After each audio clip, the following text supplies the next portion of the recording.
Cette semaine, dans Futura Récap, une limite a été franchie dans le réchauffement climatique, la tombe du véritable ancêtre du Père Noël a été retrouvée, un chocolat excellent pour la santé, un satellite russe équipé d'une ogive et des ordinateurs quantiques dans l'espace. Bonjour à toutes et à tous, je suis Mélissa Lepoureau et voici les 5 actus de la semaine qu'il ne fallait pas rater.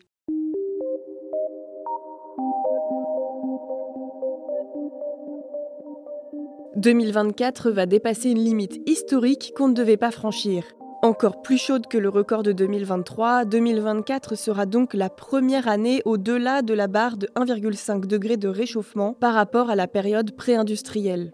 Novembre a été marqué par une succession de typhons dévastateurs en Asie et la poursuite de sécheresses historiques en Afrique australe ou en Amazonie. Ce mois a été 1,62 degrés plus chaud qu'un mois de novembre normal, à l'époque où l'humanité ne brûlait pas du pétrole, du gaz ou du charbon à une échelle industrielle.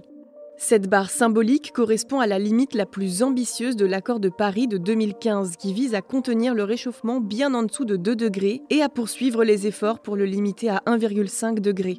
Attention tout de même, cet accord fait référence à des tendances de long terme.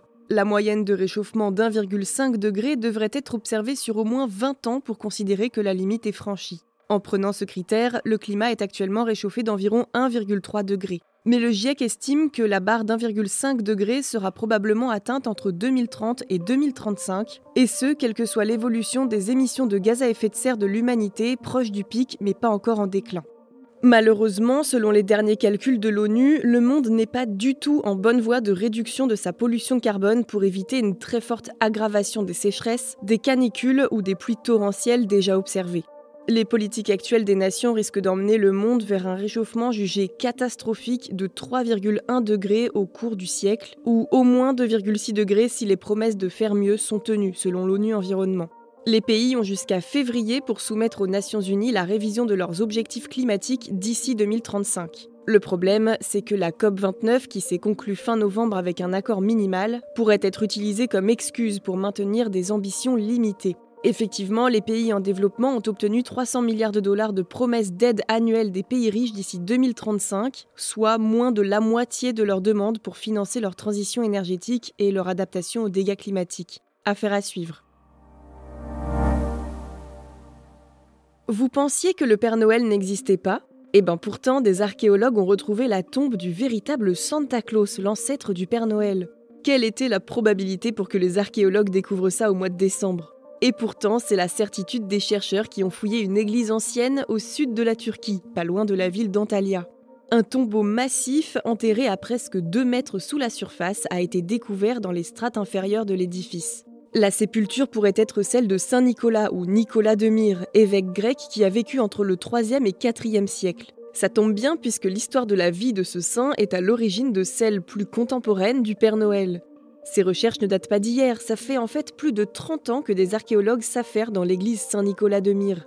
Sa structure actuellement visible date du 6e siècle, mais elle se superpose à celle d'un édifice plus ancien dans lequel le fameux Nicolas de Myre aurait officié.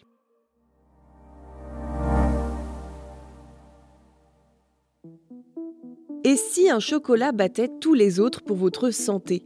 Une étude américaine révèle que la consommation de chocolat pourrait réduire le risque de développer un diabète de type 2. Mais pas n'importe quel chocolat. Magnésium, potassium, zinc, le chocolat contient des minéraux essentiels pour le bon fonctionnement de l'organisme. Mais tous les chocolats ne se valent pas. Choisir la version noire plutôt que celle au lait peut faire toute la différence en termes de santé. Preuve en est avec cette étude de l'école de santé publique d'Harvard aux États-Unis. Pendant plus de 30 ans, 192 000 adultes non diabétiques au début de l'étude ont fait part de leurs habitudes alimentaires, notamment de leur consommation de chocolat, ainsi que de leur statut diabétique et de leur poids corporel. Au terme du suivi, près de 19 000 participants ont déclaré avoir reçu un diagnostic de diabète de type 2. Résultat, celles et ceux qui consommaient 100 grammes de chocolat noir par semaine présentaient un risque de diabète de type 2 inférieur de 21% par rapport à ceux qui n'en mangeaient pas ou peu. En revanche, le chocolat au lait était associé à une prise de poids excessive à long terme, un facteur de risque de diabète de type 2. C'est une différence intrigante qui mérite d'être explorée à l'avenir.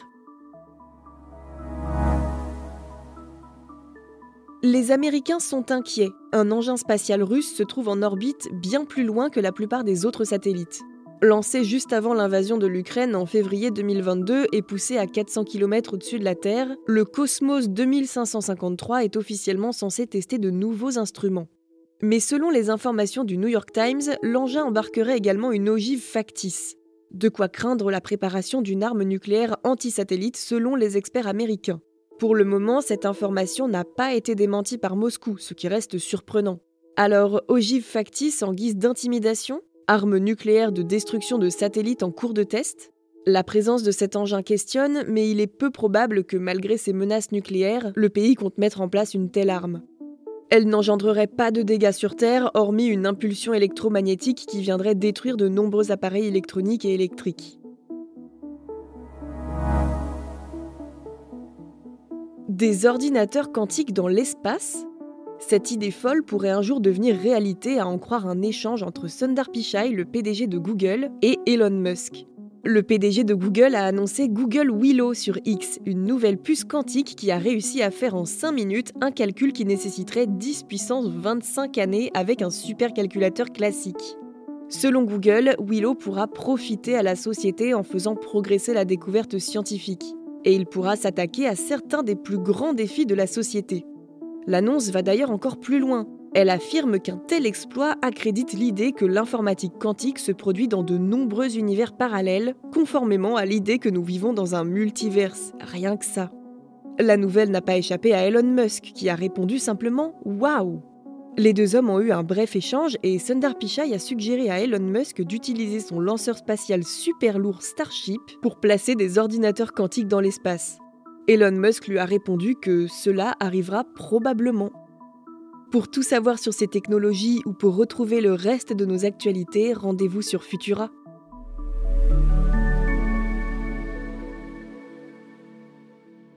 C'est tout pour cette semaine. Si vous nous écoutez sur les apps audio, pensez à vous abonner pour nous retrouver toutes les semaines et à nous laisser une note et un commentaire. Cette semaine, découvrez notre dernier épisode de Futura Flash, dans lequel on vous dit tout sur la probable fin du parc Marineland. Merci pour votre écoute et votre soutien, très bonne journée ou excellente soirée et à bientôt!